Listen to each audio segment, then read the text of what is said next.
In Nicaragua today, government troops launched a counterattack to regain control of the first town lost to the Contras, the U.S.-backed rebels fighting the Sandinista government. The Contras captured the port of San Juan del Norte near the Costa Rican border last Friday. And Eden Pastor, the Contra leader, says the town will become the base of a provisional government within the next 3 months. There are reports some 300 government troops are fighting to recapture the town. Military experts in Washington say the recapture effort will be difficult. San Juan del Norte is in a desolate region. But its value to the Contras is less where it is than what it is: a port, a landing strip, and a foothold inside Nicaragua. And in Washington today, President Reagan continued his criticism of the government in Nicaragua. The president told a group of Hispanic leaders at the White House that the U.S. needs a no-nonsense approach to Central America.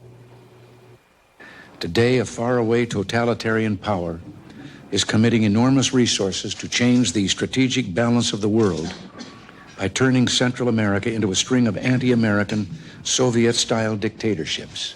If we do not have the courage and the political will to help them counter this power play, our friends will lose their freedom, and America's security from pole to pole will be threatened. We've made an ambitious economic effort in that region with the Caribbean Basin Initiative and an expanding aid program. But economic assistance, as much as some people on Capitol Hill would like to think otherwise, will not overcome the military threat. Debate on this issue has strayed too far from reality. If we mean to oppose communist aggression, then we cannot throw every possible roadblock in the way of helping our peace-loving friends defend themselves. Meanwhile, another Nicaraguan flap has developed in the Congress, a kind of side flap to the fuss with the administration over the mining of Nicaraguan harbors. On March 20th, before the mining controversy broke out, 10 Democrats in the House, including the Majority Leader, Jim Wright of Texas, wrote a letter to Daniel Ortega, one of the key members of the Sandinista government. The congressman called for better relations between the two countries and urged the Sandinistas to make Nicaragua's election process more open. The letter disassociated the writers from U.S. policy. As members of the House of Representatives, we regret that these better relations do not exist between the United States and your country. We have been and remain opposed to U.S. support for military action directed against the people of Nicaragua. The letter so angered Republican Congressman Newt Gingrich of Georgia that he published it in the Congressional Record. Tonight we have with us both Congressman Gingrich and one of the signers of the letter, Democrat Stephen Solars of New York. Congressman Gingrich is with us at Georgia Public Television. Congressman Gingrich, why did the letter make you so angry? Well, I think it's a most extraordinary document. It says, first, as you just quoted, we have been and remain opposed to U.S. support for military action. Now, that's the first time I know of where members of the Congress have written a foreign dictator stating that they oppose the actions of their own government, actions which have been authorized by the Congress, actions which are paid for by funds appropriated by the Congress, and actions which the President has signed off on. So they're the actions of the government, not just the Reagan administration. But the letter goes on. Let me just cite two quick examples, because I think it's the most remarkable document we've seen out of the Congress in foreign policy in a very long time. Towards the end, the letter asked the Nicaraguan dictatorship to change its behavior, quote, to significantly strengthen the hands of those in our country who desire better relations based upon true equality, self-determination, and mutual goodwill. In other words, here's a letter written in an election year which talks about how a Nicaraguan pro-communist regime can strengthen the hands of the American left. Finally, the letter closes by saying that the signers, quote, pledge our willingness to discuss these or other matters of concern with you or officials of your government at any time. Now, to the best of my knowledge as a former history teacher, it is absolutely contrary to the Constitution, to Thomas Jefferson as the first Secretary of State, to the Federalist Papers, to every precedent we have for members of the Congress to write to a dictatorship we are having difficulties with and to offer explicitly to, in effect, sit down and negotiate. I think to have opposed American policy in a letter to a foreign dictator, to have then told that dictator how he could get involved in American politics, and finally to offer to negotiate, is a clear violation of the executive branch's rights to implement policy which the Congress has authorized and approved and which the President is legally trying to implement. All right. How do you answer all that, Congressman Solars? Methinks the gentleman from Georgia doth protest too much. In fact, Robin, what I think is remarkable is not that a group of us in the House of Representatives sent a letter to the Sandinista leadership attempting to persuade them to hold genuinely free and fair and democratic elections, but that the gentleman from Georgia seems so upset by the fact that we did it. I don't think we told anything to the Sandinistas they didn't already know. They have an embassy in Washington. They read the congressional record. They know that those of us who signed that letter had voted, as did a majority of our colleagues in the House of Representatives, on 2 separate occasions to terminate our covert assistance to Nicaragua. We sent the letter because we believed that we could accomplish more vis-a-vis Nicaragua in the context of conciliation than in the context of confrontation. And we thought that by virtue of the fact that we had opposed this effort on the part of the Reagan administration to overthrow the established government of Nicaragua through covert means, that we might have a measure of credibility with the leadership of Nicaragua, which we wanted to utilize for the purpose of persuading them that it was in their interest to hold genuinely free and fair elections. What about violating the right of the executive branch to conduct foreign policy? I don't think that we've done anything of the sort. It was a matter of established record that all of us had voted against these covert operations against Nicaragua. The irony here, Robin, is that we were asked to send this letter by the leaders of one of the counter-revolutionary organizations which the Reagan administration is supporting with arms. One of the Contra groups? One of the Contra groups, who felt that precisely by virtue of the fact that we had opposed the covert operations, that a letter from us might have more impact and influence on the Sandinista leadership than the repeated demands by the Reagan administration, which they have obviously so far rejected. Congressman Gingrich, how do you reply to that? I think Mr. Solars, in a sense, stands condemned by his own words. This is not the policy of the Reagan administration. This is the policy of the United States of America, as passed ultimately by both houses of Congress, as signed by the President. And for members of the Congress to write a foreign dictatorship that we are having difficulties with, and to state explicitly that those members of Congress oppose policies, I think there's a huge difference, and I just differ with the gentleman from New York. There's a huge difference between the right of every American to oppose their government inside the United States and what I think is an obligation of American congressmen not to start negotiating directly. And by Mr. Solars' own statements, they were hoping to have a direct impact on the Nicaraguan dictatorship. They were hoping to be involved, in effect, directly with the Nicaraguan dictatorship. I think that violates everything the Founding Fathers intended about the separation of powers, and is one of the reasons that 10 days ago President Reagan was so adamant in his press conference about the way in which Congress undercuts our foreign policy. In fact, by Mr. Solars' own words, he makes it clear that in effect he represents the conciliatory faction of America trying to deal with the pro-Soviet dictatorship. I find that a remarkable statement considering the normal pattern of American foreign policy. Congressman Solars? Well, I think we obviously have a very profound disagreement here. Those of us who signed the letter, as indeed a majority of our colleagues in the House of Representatives, do not believe that the United States ought to be in the business, as Mr. Gingrich does and as the Reagan administration does, of attempting to overthrow an established government through covert military operations. But we do believe... He's right, isn't he, that a majority of the Congress, he is right, a majority of both houses of Congress have voted to support covert action, which the administration says is not aimed at overthrowing the Sandinistas, but merely at harassing them, to use the president's latest term. The rationale and the justification used by the administration for the covert operations against Nicaragua shifts from day to day and week to week. But the Congress has voted to support covert action. Well, it has, but on 2 occasions the House of Representatives voted to terminate it. When the conference committee met, the House conferees yielded to the Senate. My guess is that the next time this comes up for a vote, that the House will not only vote to terminate it, but stick by its guns when it gets to conference. Are you saying, Congressman Gingrich, that once with the President, that once Congress has voted a policy and the President has signed it, then people who disagree with it, in effect, should shut up about it? No, not at all. I think Mr. Solars has every right as an American congressman in the Congress to say what he wants to. But notice what his own words said.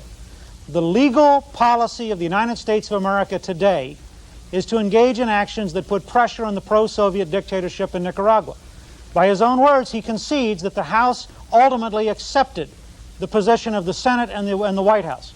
For individual members of Congress to write a dictatorship we are legally trying to pressure, and to tell that dictatorship that they are in effect on its side, that they too oppose that policy, I think is absolutely unbelievable. Well, I think that's utterly unfair. This letter doesn't indicate in any way, shape, manner, or form that we're on the side of the Sandinistas. It does make it clear that we are in favor of genuinely free and fair and democratic elections in Nicaragua. That's precisely what we urge the leadership of Nicaragua to do. I have no apologies whatsoever to make for this letter. I think I have every right as a member of Congress and as a United States citizen to express my views both at home and abroad. I think that these covert operations against Nicaragua are completely ineffectual and counterproductive. We're going to move, excuse me interrupting, we want to move this into a different dimension touching on that, and then we'll come back. Jim? Yes, the ongoing dispute over what and when the CIA told Congress about mining Nicaragua's harbors continued today, as it has for many days. Senate Majority Leader Howard Baker held a press conference in Tokyo, Japan, to defend the intelligence agency. He said the CIA briefed the Senate Intelligence Committee 3 times about the mining operation. Sunday, the Democratic vice chairman of the committee, Daniel Moynihan of New York, resigned from the panel, protesting what he said was the CIA's failure to do so. Baker said committee members may not have been briefed as thoroughly as possible, but they were told. There was a report late this afternoon about an earlier CIA-backed covert action in Nicaragua, about which Congress allegedly was also not properly informed. Judy Woodruff takes the story from there. Judy? Jim, last October, storage tanks at the Nicaraguan port of Corinto were destroyed in a sabotage raid, sending some 3.2 million gallons of fuel up in flames. Today, it was reported in Washington that the raid was a CIA operation controlled by American agents based on a ship off the Nicaraguan coast. According to the Associated Press, Congress did not learn of the CIA's involvement until March 30th, 5 months after the raid. This report joins a controversy in progress over the CIA's role in the mining of Nicaragua's ports. The mining has already raised the question, what should the CIA be telling Congress about its covert activities? For more on that, we turn to 2 CIA veterans. Former Director William Colby, who headed the agency from 1973 to 1976, and former Deputy Director Ray Klein, who served in the Kennedy and Johnson administrations. Mr. Klein, we saw in the Associated Press report today that administration sources said that members of the Senate Intelligence Committee had not been told about this latest sabotage incident, just as they had not been adequately informed about the mining. Should they have been told? My view is that the CIA should tell the oversight committees about the programs to carry out U.S. policies covertly. I don't think that it is necessary to brief the congressman on every detail. It would be impossible to do so. Well, how far do you think they should go? Just how much should they have told them? For example, they were going to blow up a 3 million gallon tank. I don't know whether they did blow it, whether they did do this. This is an allegation in the press. Somebody blew it up, and CIA must have encouraged it. If that story is at all correct, but the point is, CIA, in my experience, always told oversight congressmen what they wanted to know. There was no concealment or attempt to divert them from what was going to happen. But they can't possibly brief Congress on all the operational details of paramilitary or psychological warfare actions. So I doubt that there was any attempt to conceal. I think they probably were briefed. I know that congressmen don't always quite pay close attention to some of the briefings, and it seems to me that, for instance, the statements of Pat Moynihan must be a little exaggerated about the neglect of Congress by the CIA. Mr. Colby, do you agree that it's impossible to brief the members of Congress adequately on every detail of an operation? You can certainly give them a generalized briefing. Chairman Bowen of the House Committee says that committee was thoroughly informed. He has absolutely no question about CIA's openness with them. Now, that indicates then that the CIA wasn't trying to conceal anything, wasn't holding anything back.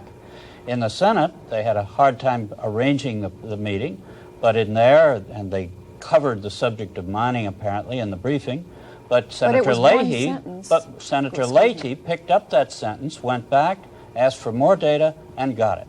So there was absolutely no attempt to conceal anything. But when you're talking about a whole lot of things, you obviously have to give a summary, and so that the senators are properly informed generally, answer any questions they have, and then it's for them not to be totally surprised if something happens in the future. Well, I guess my and question... that apparently happened in this case. I guess my question then is, should the CIA be bending over backwards to make sure that they have told the members of Congress about every relevant aspect of the operation? I think the record shows that they did. Whether every senator listened to every word is another subject. But the record, as indicated by the senators and by the congressmen, is that the CIA was bending over backward to let them know. But of course, in the course of a long, involved briefing about many, many things, you can't go into vast detail on every single item. Mr. Klein, can you get public support for CIA activities without sacrificing some of the strategy? I think this is really the issue here. Washington is so parochial about what Congress can do and what CIA can do that I think this fight over whether they were briefed in one sentence or two sentences is kind of typical Washingtonitis. The real issue is, can this country run covert operations in the interest of the foreign policy, and can CIA carry out those operations with the adequate amount of security about what they're doing? I'm afraid this episode really shows that despite what has been a pretty good record on oversight in the Congress, we're now in the election season, and bipartisan quarrels are breaking down that system of pre-briefing and notification that was supposed to permit the CIA to proceed. Are you saying that the oversight laws require more disclosure than is really necessary for the CIA, than is possible for the CIA to go about its job? I suspect that they set up a standard which, if perfectly carried out to the satisfaction of every congressman, it would mean that you simply were almost certain to cause a political controversy and get some of the facts out on the table. So far, the Congress has not done it very often, but this circus that's going on now is reducing to an absurdity the possibility of carrying out covert action, which every president of the United States has always said was necessary. Do you think there's an inherent conflict I disagree with that. I think that the present system does allow the agency to brief the Congress on the various programs, and the two committees have shown a great deal of control of the secrecy that has been shared with them. And there have been fewer leaks out of the Congress than there have been out of the executive in the past few years. There's no question about that. Now, what you run into is real differences of opinion as to the advisability of certain of these things. And there is a real difference of opinion among the committees. Chairman Boland has a very deep conviction that we should not be engaged in paramilitary operations in Nicaragua. Well, what do you do Fair in enough. instances like that? Well, the law says that the committees have to be briefed, but the committees do not have to approve. That in that case, if they are fully briefed, that the executive can go ahead. But the executive needs money, and therefore we're going to see next week a vote as to whether they get the money to continue the operation or not. This is the application of the American separation of powers and the constitutional system, even to covert operations. So you don't have a problem with the law the way if it's there's written? agreement on the operation, it'll go through perfectly secretly.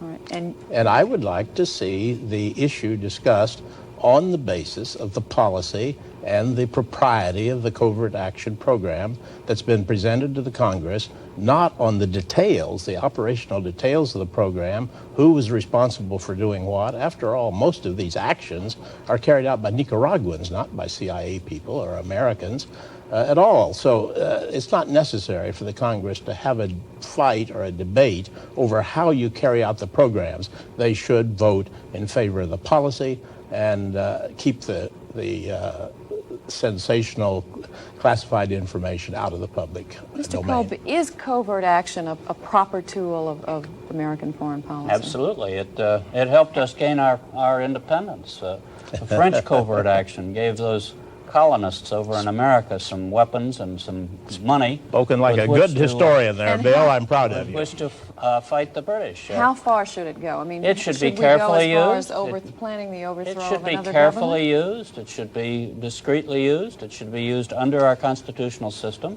I don't think it should be used as broadly as we think we used it in the 50s. And I don't think anybody's contemplating that today at all. You have a few operations going, I presume, I'm sure there are a number that we haven't seen anything about in the papers that everybody agrees It's with. certainly been used in a very limited fashion in recent years. And do you think there's enough latitude now? I'm worried about the fact that we've got a political domestic Donnybrook over one of the first serious covert actions attempted in the last few years. There is a real problem in Central America. Everybody admits it. There is a covert warfare program carried out by Cuba and the Soviet Union in the area. What are we going to do about it? I think covert action is the right answer, and I'm worried about our procedures, which seem to get all hung up on propriety. Thank you, Mr. Colby and Mr. Klein, and Robin will be back with you. Robin? Okay. Congressman Gingrich, listening to this, do you agree with Mr. Klein that what he calls the circus over the Nicaraguan mining is going to make it almost impossible to carry out covert actions? I'm not sure, Robin. I think that the fact that is gradually coming out that, in fact, the House was adequately briefed and the senators may have an institutional problem in the Senate, in that senators are very busy, they tend to forget things, they don't pay as much attention, candidly, I think, as House members do. And I was very proud that the chairman of the Intelligence Committee got up in the House and said he knew what was going on. They had been briefed. So it's clear, as Mr. Solar said, that there is a bias in the House against covert actions. But I'd come back to the point that Mr. Klein and Mr. Colby made. The Congress and the presidency have agreed there's a problem in Central America. We have to do something about that problem. The Soviets and the Cubans have a clear covert operation going on. Unless Mr. Solars or his colleagues want to recommend a declaration of war, if we're not going to behave covertly, what is it we're going to do that's going to influence Nicaragua? And I will remind you that both gentlemen from the former Central Intelligence agents emphasized the fact that we were legally engaged in a policy which Mr. Solars and his colleagues in their letter said, quote, we have been and remain opposed to U.S. support. Let me ask Mr. Solars' view of this. Is the current flap over the Nicaraguan mining, is it going to destroy this process of congressional oversight under the recent law and make it impossible to carry out covert actions? I don't think so, Robin. I think, if anything, it will result in an improvement in the oversight process. I'm sure the CIA will be even more careful in the future. Do you agree with your colleague that it's a Senate problem, not a House problem? Institutionally, I think the Senate committee has had a more difficult problem discharging its oversight responsibilities than the committee in the House appears to have had. I think there probably is a consensus in the Congress that in the kind of world in which we live, you can't preclude covert operations entirely. Some make sense. I think, for example, we ought to be providing assistance to the Mujahideen, the freedom fighters in Afghanistan. But I also believe, as do a majority of my colleagues in the House, that the covert operations directed against Nicaragua are counterproductive. They haven't resulted in interdicting the flow of arms from Nicaragua to El Salvador. They've enabled the Sandinistas to legitimize and justify their repression in Nicaragua. They've produced an intensification of anti-Americanism in the hemisphere, and they've even strained our relationships with our allies in Europe and Asia. So taking all of that into consideration, I think that this is not the way to go in terms of trying to resolve our differences with Nicaragua. That's on the policy question. On the system question again, Mr. Klein, are you saying that if the law were strictly carried out in detail and the Congress informed in great detail that it's inevitably going to create political controversies which will destroy the policy in question? I reluctantly, particularly from this last few weeks, have come to the conclusion that the detail is irresistible for congressmen who want to oppose the policy. And the detail should therefore be withheld to some degree? A certain amount of operational detail in the interest of the security of the operation should be withheld. It really doesn't or ought not to affect the policy decision. You can debate that policy decision in the Congress without saying a word about blowing up oil tanks or mines or anything. Are you going to support the covert plan is the only question the Congress should be asked to rule on. What's your reaction to that, Congressman Solars? I fundamentally disagree with that, Robin. I think it would be a mistake, for example, to provide the intelligence committees with the names of secret agents in foreign countries. There's no need for that. But certainly there's a clear distinction between providing arms to the Contras on the one hand, who are using those arms primarily against the government of Nicaragua and attempting to mine the ports of Nicaragua, which in effect is an action directed against the ships of third countries, a number of whom are friends and allies of the United States. And I think that when you're getting involved in those different kinds of covert operations, where there are fundamental distinctions between the sort of covert activities we're subsidizing, I think the committees ought to be told. You don't think the Congress could trust the CIA not to do things which would embarrass the country, in your view? After the sorry record which we uncovered of CIA activities in the past, I think that we need to have these kinds of briefings in executive and private session. As Bill Colby pointed out a short while ago, if you look at the record, it's quite clear that the great majority of the leaks about these covert activities come not from the Congress, but from the executive branch itself. Mr. Colby, what do you think about the amount of detail that should be told? You heard what the Congressman just said. I don't think you can draw a hard line between the general policy and the detail. I think when you give a briefing, you have to give a general report, cover as much of it as makes sense to the congressman or senator that you're talking to, and then count on questions to elucidate any particular problems that give him concern. But you have to warn him of substantial political, diplomatic problems that may come up, so that if they do come up, he's not really totally taken by surprise. Well, do you think it was the CIA's duty in a case like this to point out that, well, one of the actions we're going to take is mine some harbors. There may be people, including among our allies, who may claim this is an interference with international trade or breaking international law, the law of the sea or whatever. Things like that should be pointed out in detail? Well, I think when you say mining a harbor, you're implying that the mines are going to go off, and some boats that go through that harbor. I don't think you have to go into detail as to exactly which ships are going to be involved. The mining in the harbor implies that there's going to be a loud noise in the harbor pretty soon. How much detail, Congressman Gingrich, do you think the CIA should tell the Congress? Well, I think the CIA should establish the boundaries that are necessary to be effective and should say to the Congress, is it worth the risk to be effective or not? But, Robin, let me point out, you now have a situation where we're being told by Mr. Solars, for example, that Congress should micromanage what are in effect covert operations, which by definition means too much information in Washington. Second, that congressmen have the right to write dictators saying they're opposed to the U.S. policies. And third, that those congressmen who in between micromanaging and opposition will then point out the policies are failing. Given that cycle, is it any wonder that we are a less and less effective nation in the world, and that whether it's Lebanon or it's Central America, that we are in chaos in trying to, in any sense, be effective in a dangerous world?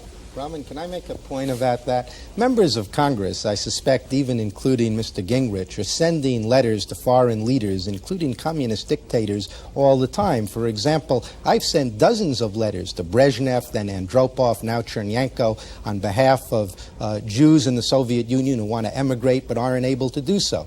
We're constantly sending letters protesting this policy or that policy. Insofar as our opposition to United States policy toward Nicaragua, there was nothing that we said in the letter that the Sandinistas weren't aware of. And lastly, I simply cannot believe that my friend from Georgia is criticizing us for sending a letter to the leaders of Nicaragua urging them to agree to hold precisely the kind of free and fair and honest and open elections which presumably the Reagan administration says it's trying to bring about. If we can forget about the letter for a moment. What about his charge that you believe that the Congress should micromanage covert activities? Is that what you think? That isn't my position at all. I don't think that that's practical. But I do think that to the extent the intelligence committees of the House and the Senate have oversight responsibility, are obligated to authorize the funds which the CIA uses for these activities, that they do have a right to know about the fundamental thrust of covert operations in which the agency proposes to engage.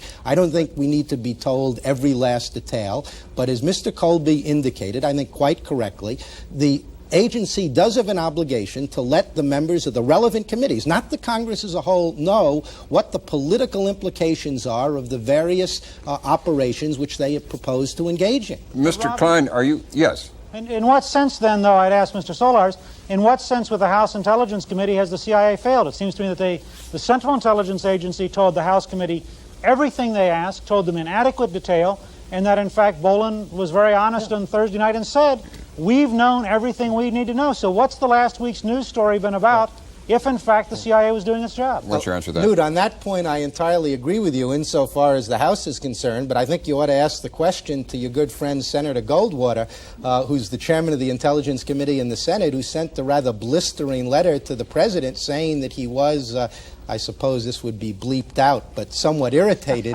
by the fact that he wasn't adequately informed. Well, let's come back to the two gentlemen from the CIA. Mr. Klein, are you so worried about the possibility of carrying out effective covert actions in the future that you think that the law needs to be changed in some way, or just the way it's No, used? I think the Congress should be a little more disciplined in handling the information they get in the briefings. They have had a good record. I see it breaking down over this incident. But your colleague, that worries me. Your colleague says most of the leaks have come from the executive branch. Now, in we're the last talking few about years. this incident. I don't know. I don't think many leaks came in the past because there haven't been many covert operations. This is a serious covert operation involving the security of the country and our alliance system in Central America. It seems to me we blew it, and we ought to ask all of ourselves what we did wrong. And I think that the publicity about it in the Congress is wrong, that it is not possible to have a covert operation succeed in that atmosphere. And that's what worries me. And what's your view on that particular point, Mr. Colby?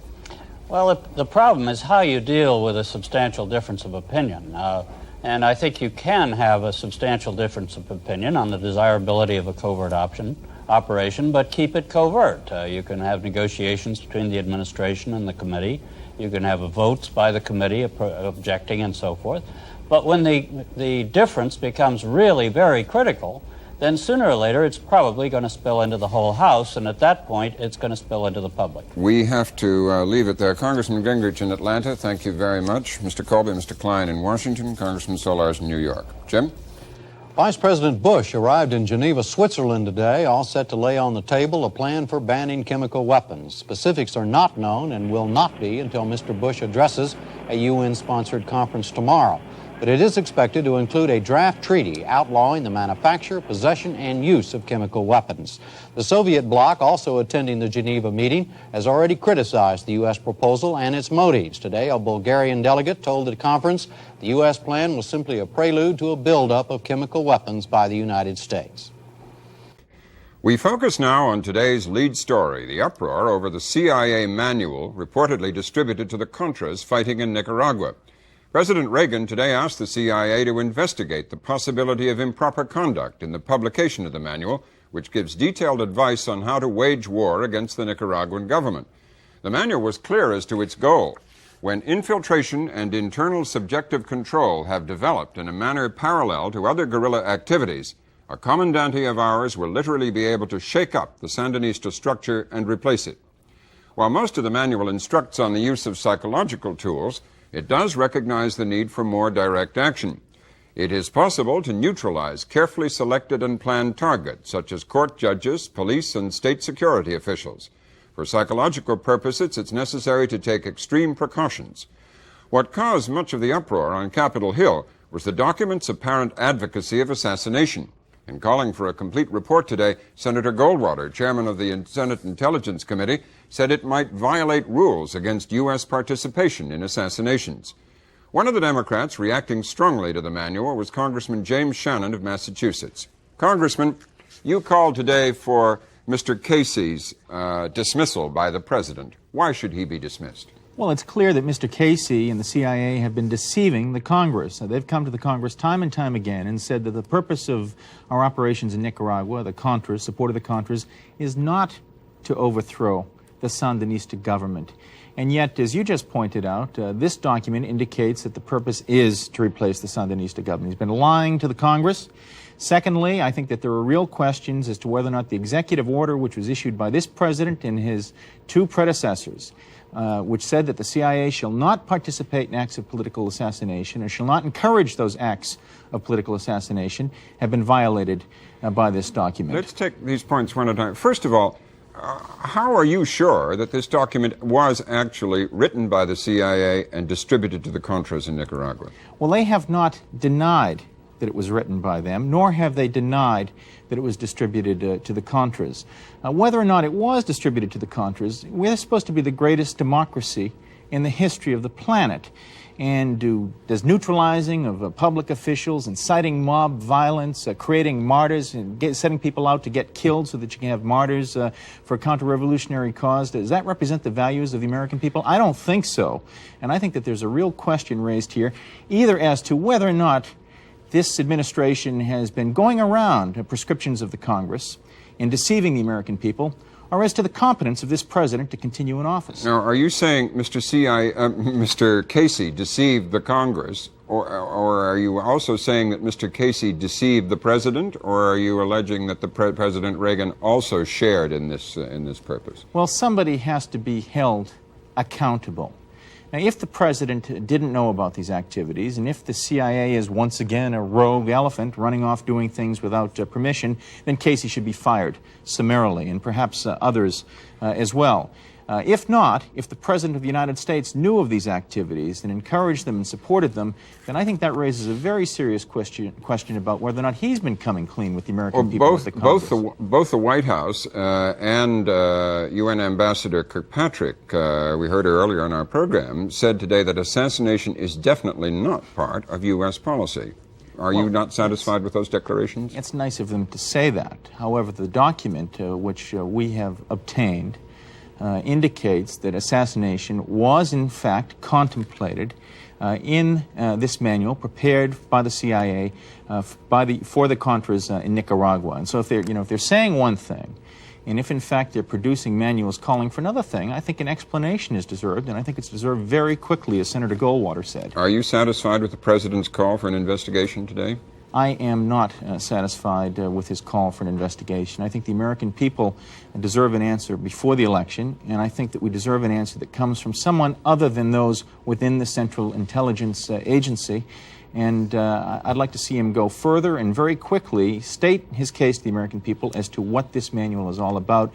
It's abhorrent. It is, as Congressman Boland said, it espouses the doctrine of Lenin, not Jefferson, and we deserve an answer as to what goes on here. Thank you. We'll come back. Jim?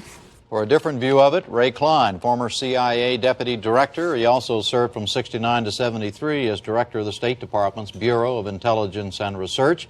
He is now a Senior Associate at the Georgetown Center for Strategic and International Studies here in Washington.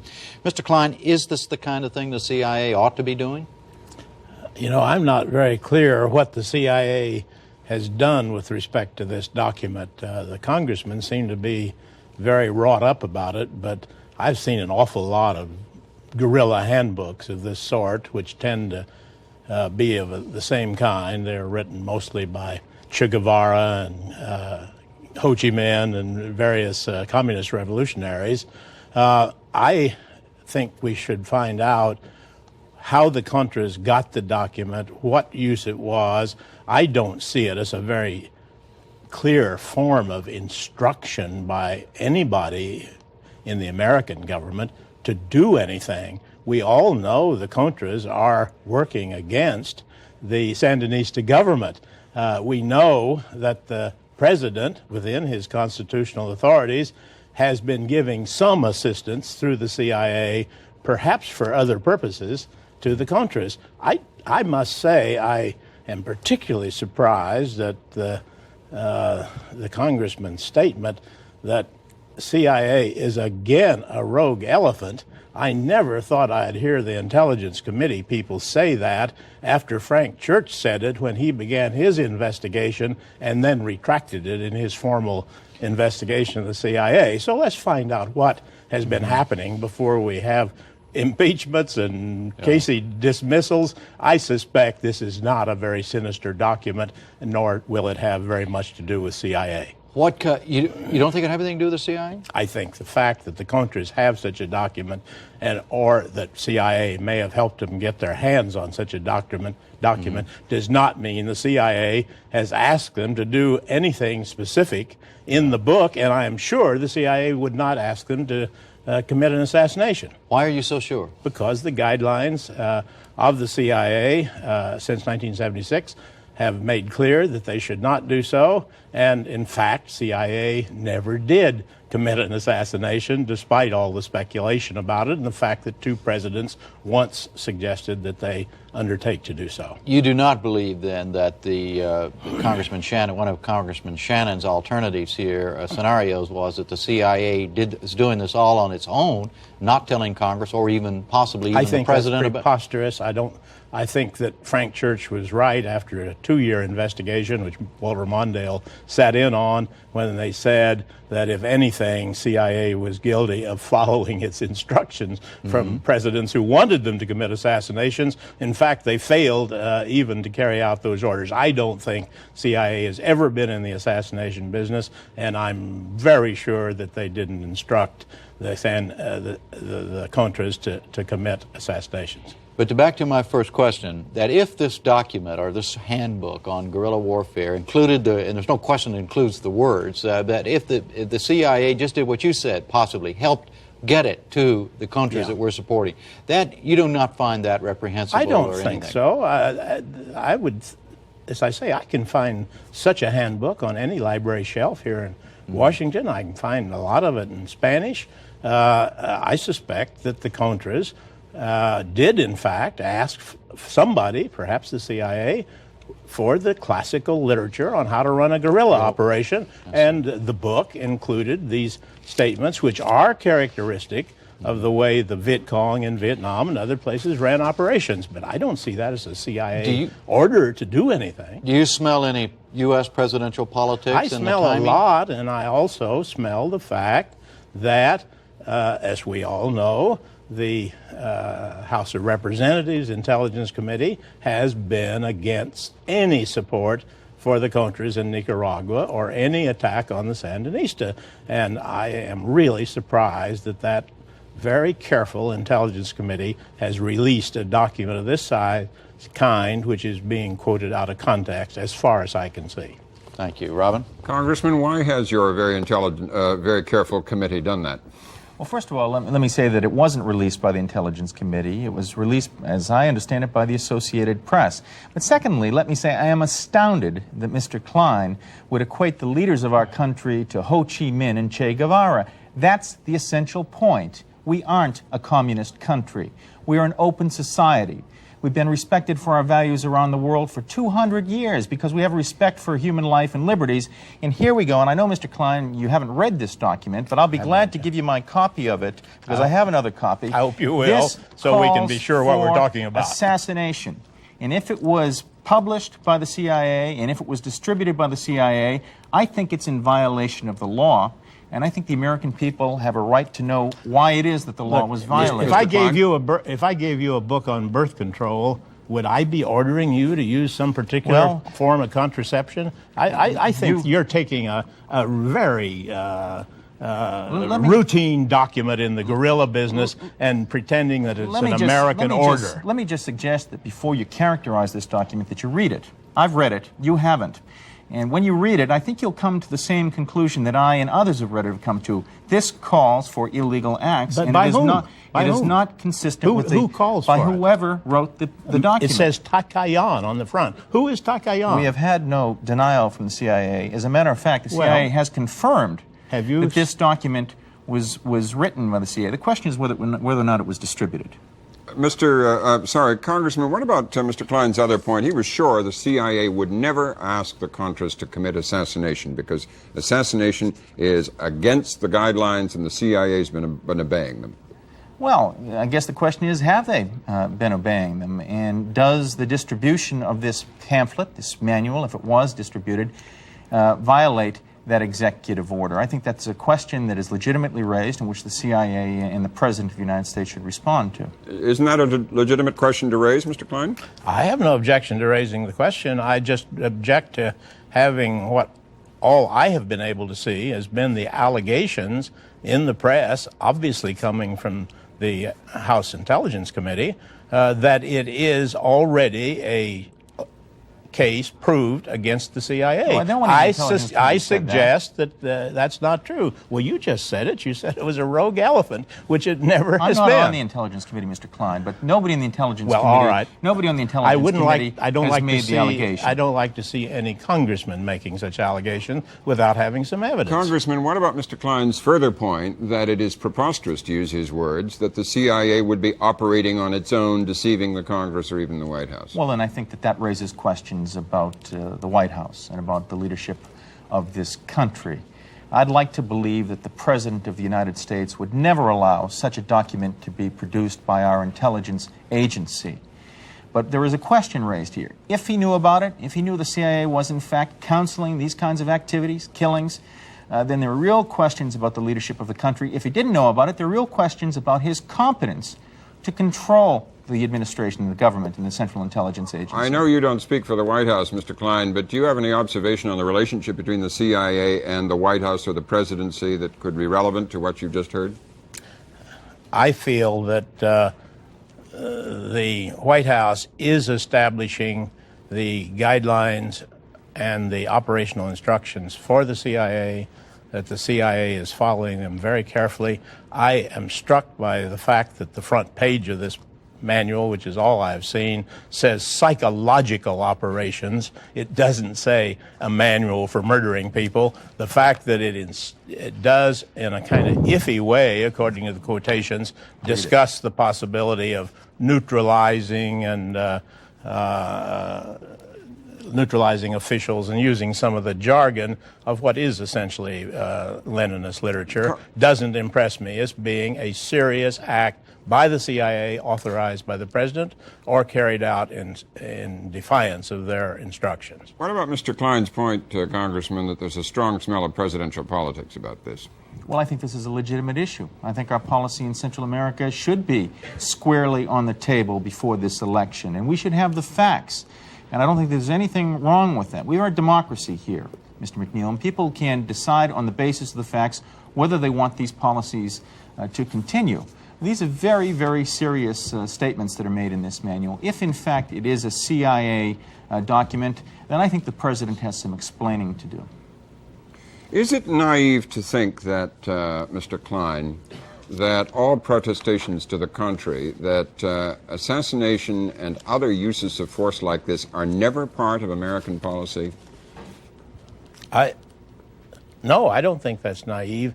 I think the flirtation with assassination in the late 50s and early 60s, which was brought out in the Church Committee inquiry, and as I say, did not result in any real assassinations, were an aberration in our national behavior. I think it was decided very clearly in the mid-70s that we would not authorize such operations, and that therefore, I think it is logical, not naive, to believe that they have been avoided ever since that time. And I do not believe that a manual about murders or assassinations means that the CIA or the President has instructed anybody to carry them out. Congressman?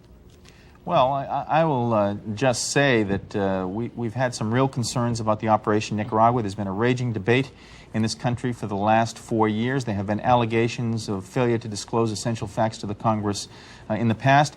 And as to the question of whether or not this is a partisan effort going on, I think we can cite Senator Goldwater, who is clearly not a liberal Democrat, who wants to see this matter cleared up. That's what I'm asking for, too, and that's what others in Capitol Hill are asking for, some answers, and some answers quickly. Well, Congressman Shannon and Ray Klein, thank you both for joining us. Jim? We continue now with the McNeil-era News Hour and a focus segment. Tomorrow, the House Intelligence Committee begins classified hearings on the recent flap over the CIA manual for anti-Sandinista rebels, or Contras, in Nicaragua. As you recall, the manual outraged some members of Congress, but left others unperturbed. We'll be discussing that in a moment. But first, some background. The furor began in October when the CIA document was leaked to the Associated Press. The manual, entitled Psychological Operations in Guerrilla War, proclaimed the need for the selective use of violence against certain Nicaraguan officials, such as policemen, judges, or security officials. Such officials could, the manual said, be neutralized. The manual instructed the Contras that for psychological effect, it's necessary to take extreme precautions. News of the manual became a small issue in the presidential campaign. In his second debate with Democrat Walter Mondale, President Reagan had this to say about the CIA document.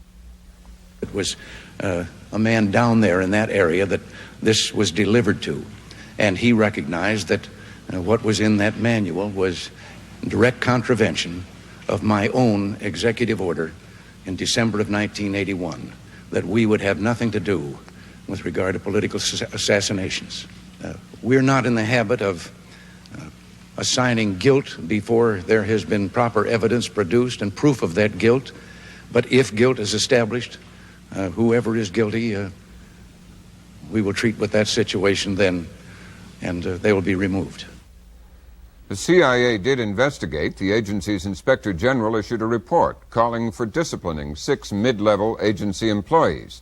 The unnamed employees apparently were disciplined.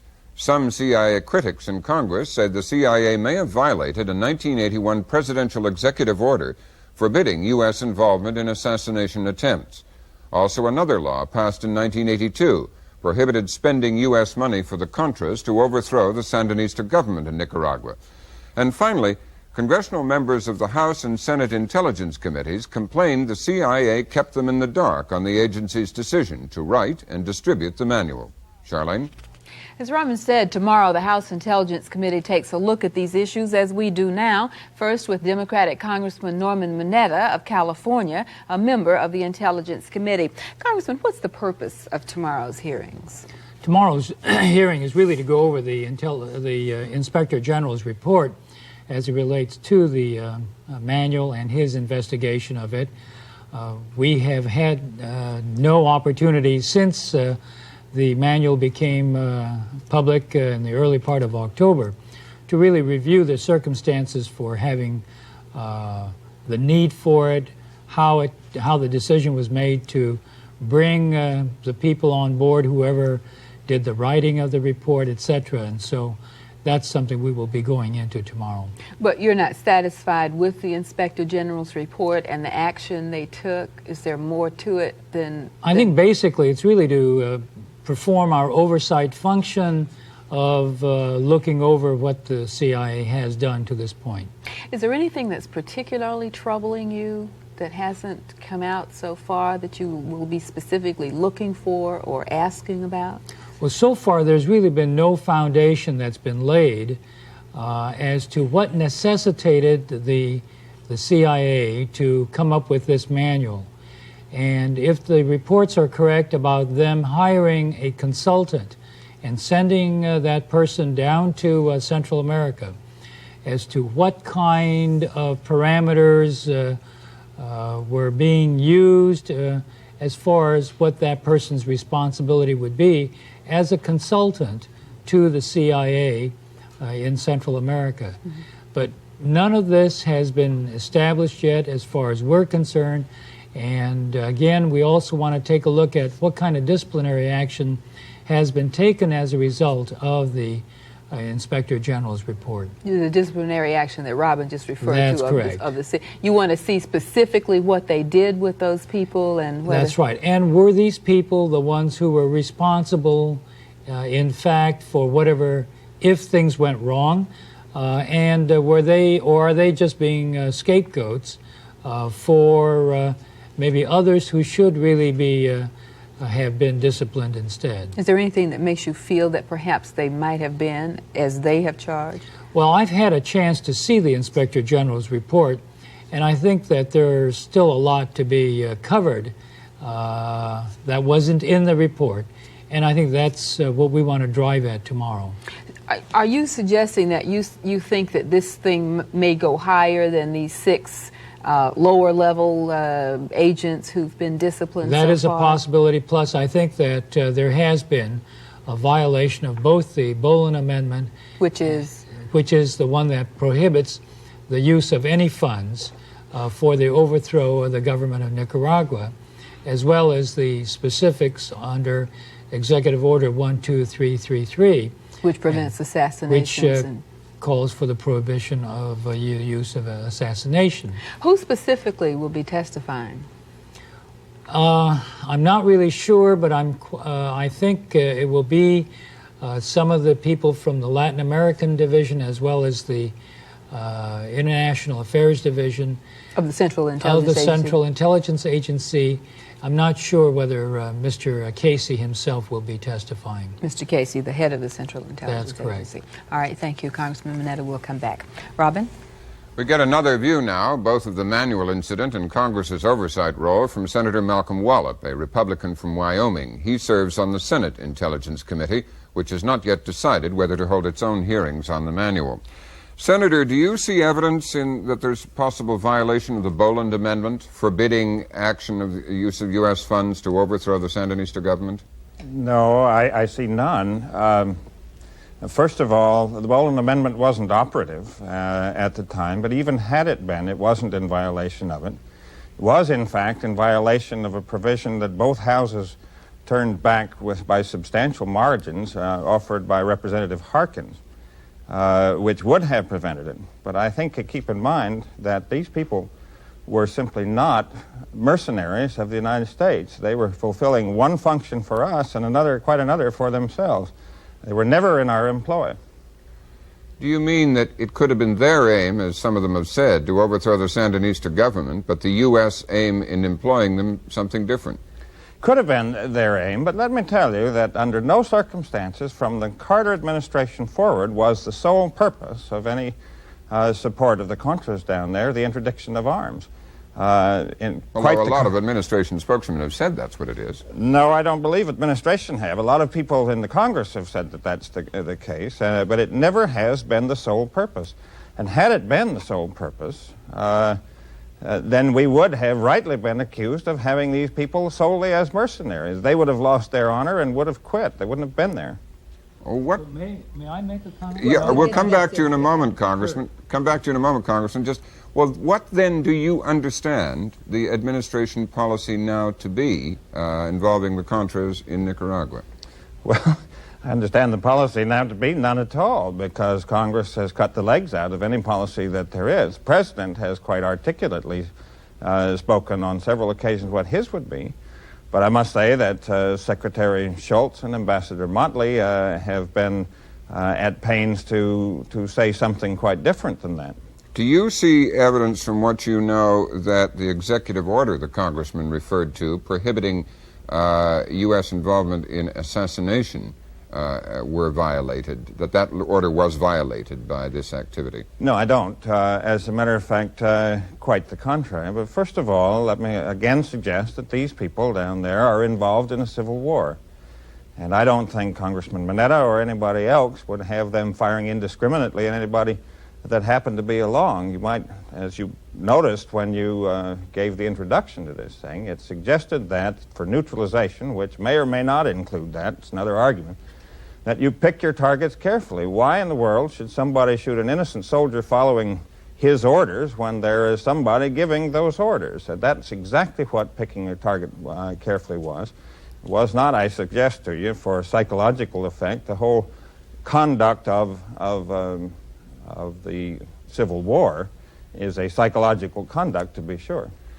As Charlene has discussed with Mr. Mineta, 6 CIA employees have apparently been disciplined. Some of them have said they were made scapegoats for officials higher up. What is your view of that?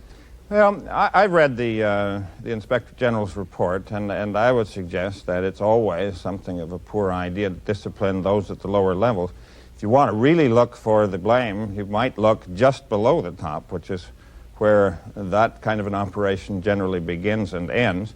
You might also want to find out who in the community leaked the fact that the director was down in Honduras about that time. There was a guerrilla warfare within the CIA aimed at discrediting the director and protecting some other level of administration. Well, as a member of one of the oversight committees, would you like to see those points pursued? Oh, I think so, surely. First of all, I am not persuaded, even by the Inspector General's report, that there was anything wrong done. The report, as Congressman Mineta says, leaves a lot of holes, and that's certainly one of them. Well, thank you. Charlene? Is that a hole you'd like to see filled, Congressman? Absolutely, and I think that's the reason for this hearing, is to get into it. But I would like to disagree with Senator Wallop on this whole issue of, was the Boland Amendment in effect at the time of the supposed writing of the manual in September of or October of 1983? And the answer is absolutely it was in force. And so I think it's in direct violation of what the Bolin Amendment said. All right, let me get the senator to comment on that, but before that, let me get you to respond to what he had to say, which was that even if it was in effect, it wouldn't have applied in this situation. Well, I think it would definitely have applied.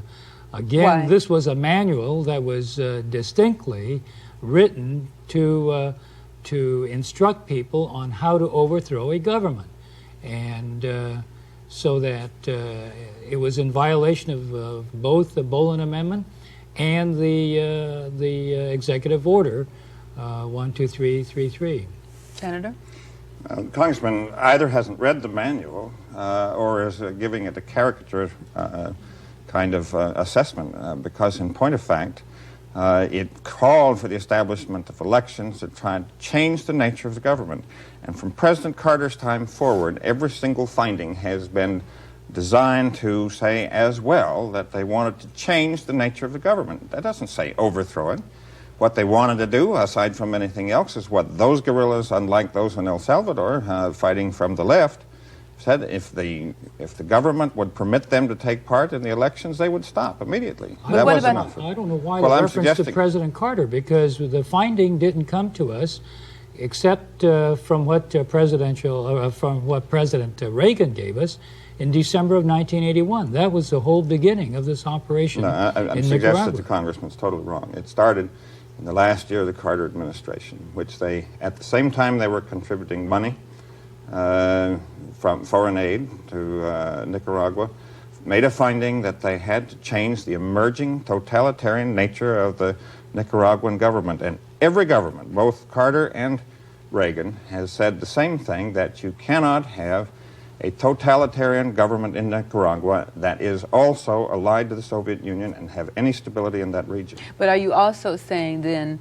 that the business of the neutralizing or assassinating or getting rid of enemies, so-called, in that system is allowed by those amendments? First of all, I suggest again that the word assassination isn't in there. We can argue about neutralization, and if Congressman wants to say assassination means neutralization, okay. What it says is quite specific. Pick your targets carefully. I don't suggest and I don't believe that Congressman Mineta would have those guerrillas wandering around indiscriminately killing people who are not the enemies that they're trying to confront in the effort to reestablish democracy and freedom in Nicaragua, all of whom, or primarily all of whom, were former Sandinistas who felt that their revolution and their opportunity for democracy was hijacked from them. But one of the reasons the CIA even came back and said that the reason that we needed the manual was because there were some forces down there that were doing things that we ought not to have them do, that we wanted to rein them in, and so we had this manual. Well, what were some of the things they're talking about? Captain Suicide, who we know committed atrocities, was one of those who they were commenting about. Even Mr. Chamorro, who was one of the leaders of the FDN, talked about some of the atrocities that were going on and the need for the manual to rein in their own troops. Well, I don't quarrel with that, but I'm suggesting that the Congressman's missing the entire point. These people were committing indiscriminate things. I do not see anything wrong with the idea that these guerrillas in their own homeland should try to shoot a Cuban, a Bulgarian, an East German, or a Soviet advisor, or a corrupt judge who is abusing the people who he seeks to liberate. Senator Wallop seems to have a different idea of what the whole purpose of the Contra mission was, and therefore a different interpretation of how the manual. How do you see what the purpose of the U.S. position vis-a-vis the Contras was? I go back to a presidential finding talking about the interdiction of the arms supply from Nicaragua into El Salvador, and the requirement at the same time to turn the Nicaraguan government inward. I think that came out of a finding in 1981. But from that point on, I have yet to see that 1 round of ammunition or that 1 pound of high explosives that has been interdicted, if this was our mission in terms of trying to cut that arms flow from Nicaragua into El Salvador.